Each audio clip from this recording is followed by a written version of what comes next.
Donc, pour les clubs, il y a l'audit des clubs que nous sommes en train de faire. Et c'est ce qui nous a un peu retardé. On attend que l'administration finisse les travaux pour qu'on puisse commencer à libérer les subventions. Pour les subventions des ligues, là aussi, on avait une première proposition, mais on a voulu quand même les revoir à la hausse. C'est ce qui nous avait retardé un peu. Mais aussi, il y a aussi un contrat d'objectif.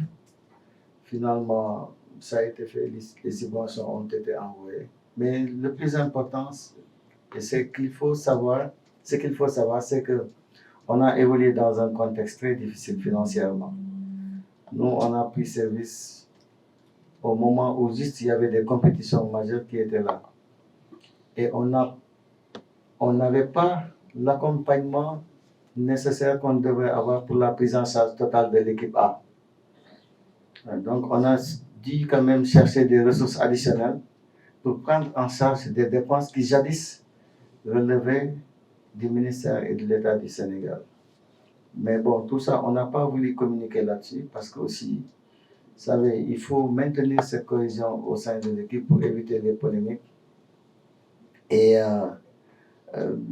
finalement aussi, euh, contrairement à ce que les gens pensent, on n'avait pas quand même une situation financière confortable au moment de notre prise de service.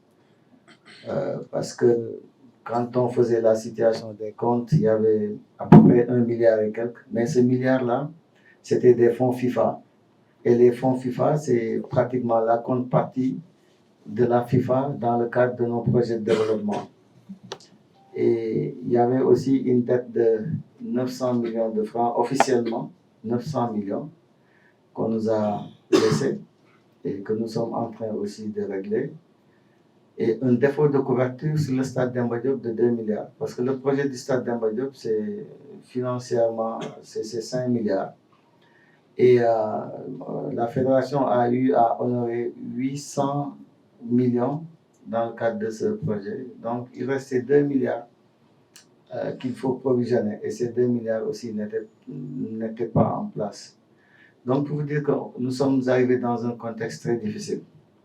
Ensuite, jusqu'à présent, on n'a pas encore reçu les subventions de la FIFA ni les subventions de la CAF.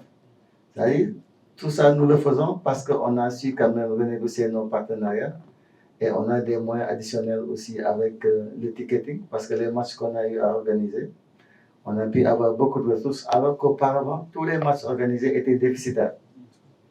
Le DAF est là, je pense que c'est des déficits de 12, 13 et 17 millions, les 3 derniers matchs. Mais nous, le premier match, on a pu verser sur le compte 175 millions. Le second match, c'est 222. Je pense que l'autre aussi, c'est 200 et quelques millions. Donc, c'est ce qui nous a permis quand même de pouvoir avoir les ressources pour fonctionner et pour aussi gérer certaines activités au niveau de l'administration. Mais dès que les ressources seront disponibles, vraiment, on fera tout pour honorer nos engagements. Mais il était important aussi que les gens sachent qu'on n'avait pas suffisamment de ressources, voilà, pour faire face à toutes nos activités.